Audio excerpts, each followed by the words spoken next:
Hello everyone. तो कैसे हैं आप सभी लोग, और आप सभी लोगों की जो तैयारी है वो कैसी चल रही है आपको बताना है। और जैसा कि पता होगा यहाँ पर कि जो सारे काम हैं आपके प्रॉपर चल रहे होंगे। सर्दी तो काफ़ी ज़्यादा पड़ रही है, आपके एग्ज़ाम भी यहाँ पर समीप है। एसएससी जीडी का भी एग्ज़ाम लगा हुआ है, यूपी पुलिस कांस्टेबल का भी एग्ज़ाम लगा हुआ है, और मैं ज़्यादा रेगुलर नहीं रह पा रहा हूँ।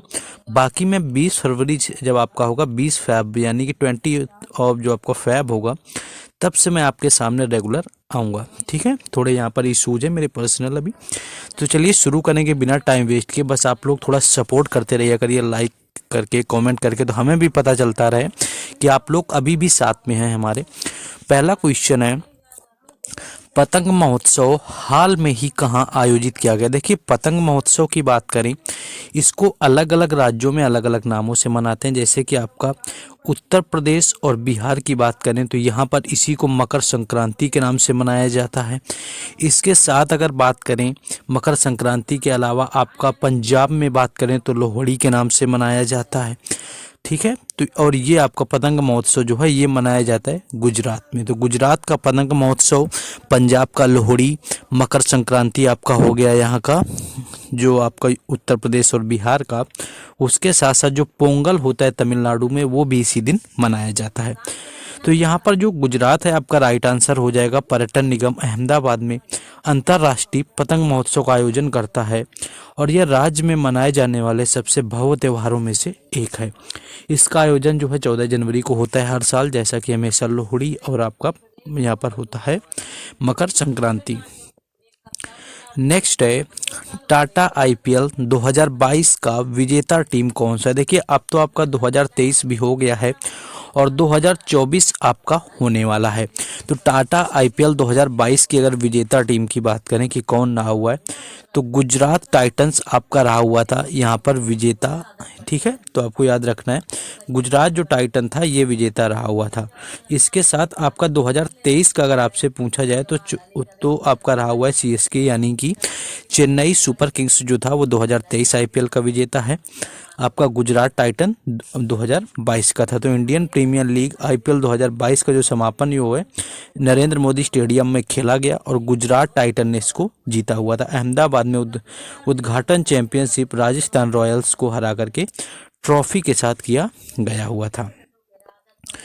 इसके साथ साथ आपके बात करें तो आपका 2022 में है ये 15वां संस्करण था।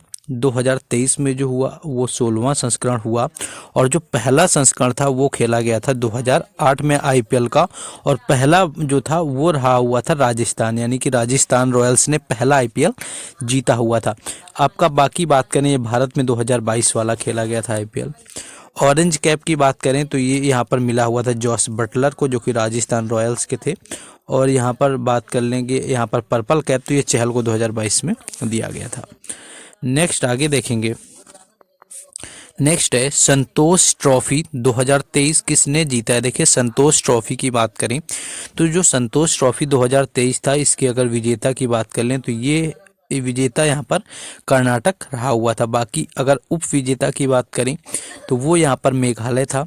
आयोजित की बात करें कहाँ पर हुआ था, तो आयोजन जो है इसका आपका सऊदी अरब में किया गया था। और 2022 का अगर यहीं पर आपसे एक साल प्रीवियस में पूछ लेता है जा करके तो फिर केरल रहा हुआ था, यानी कि 2022 में जो है वो केरल विजेता था।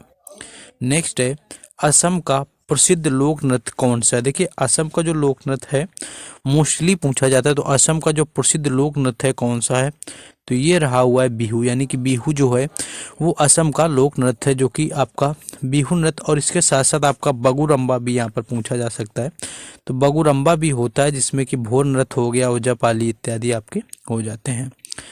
नेक्स्ट है, Singapore formula one grand prix 2022 किसने जीता। तो सिंगापुर अगर फार्मूला वन ग्रैंड प्रिक्स 2022 की बात करें किसने जीता, तो ये जीता हुआ था सर्जियो पेरोज ने। तो सर्जियो पेरोज इसका राइट आंसर हो जाएगा जब Singapore formula one grand prix आपका 2022 का पूछा जाएगा।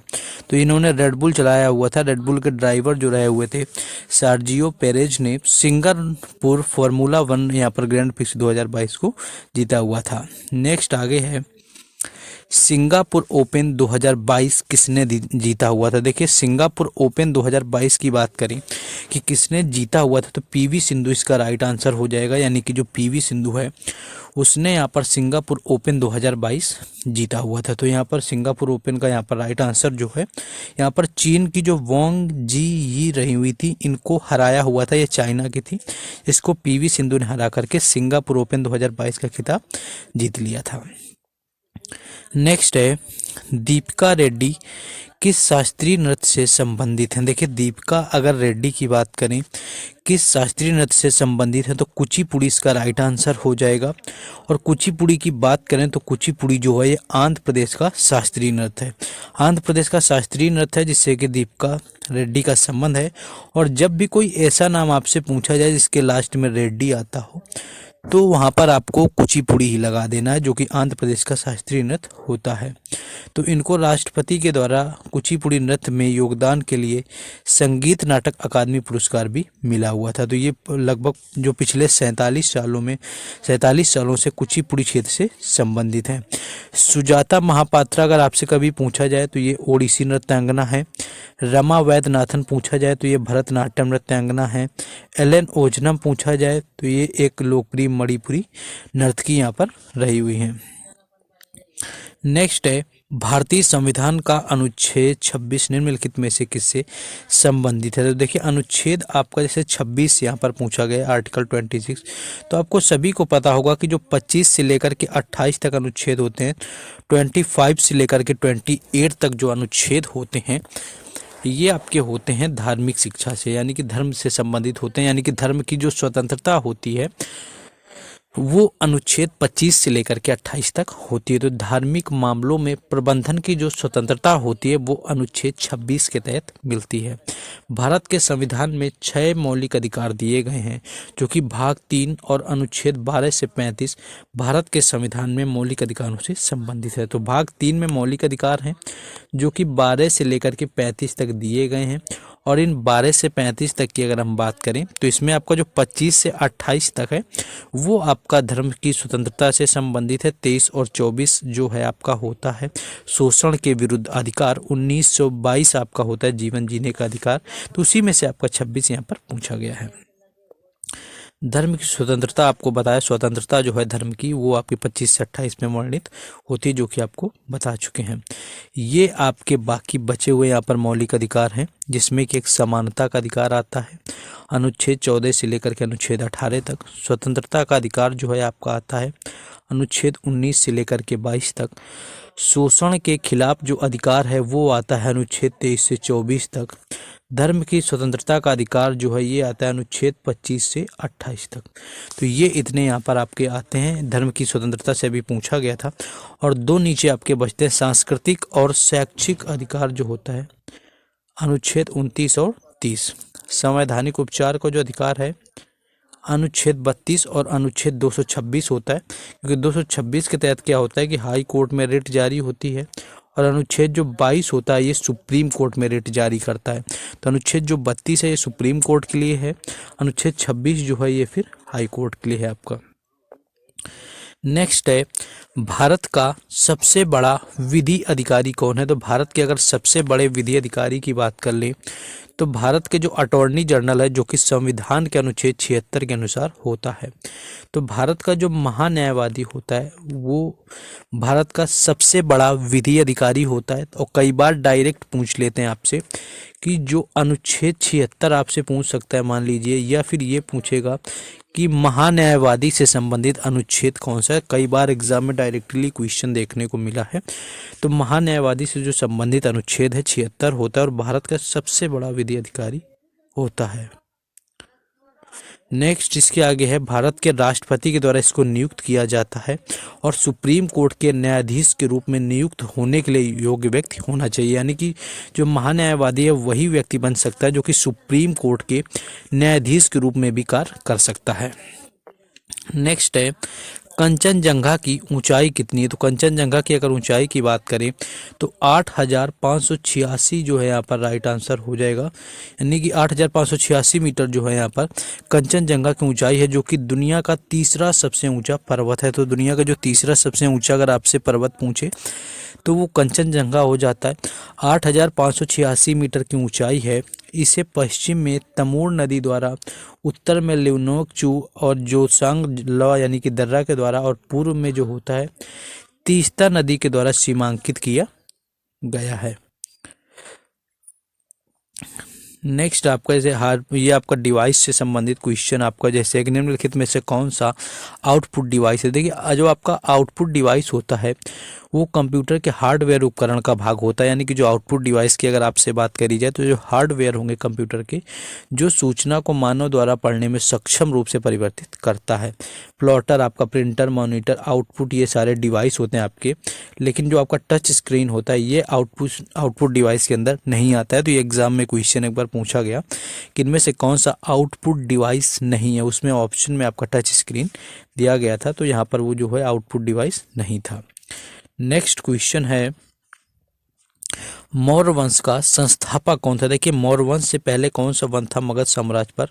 नंद वंश चल रहा था, और नंद वंश के बाद में क्या है कि मौर्य वंश आता है, और इसकी जो स्थापना है वो चंद्रगुप्त मौर्य के द्वारा करी गई थी। यानी कि चंद्रगुप्त मौर्य ने जो है वो 322 ईसा पूर्व में मौर्य साम्राज्य की स्थापना की, और जब उन्होंने मगध और उत्तरी पश्चिम मिसिडोनियन क्षत्रियों के राज को जीतकर हासिल किया हुआ था।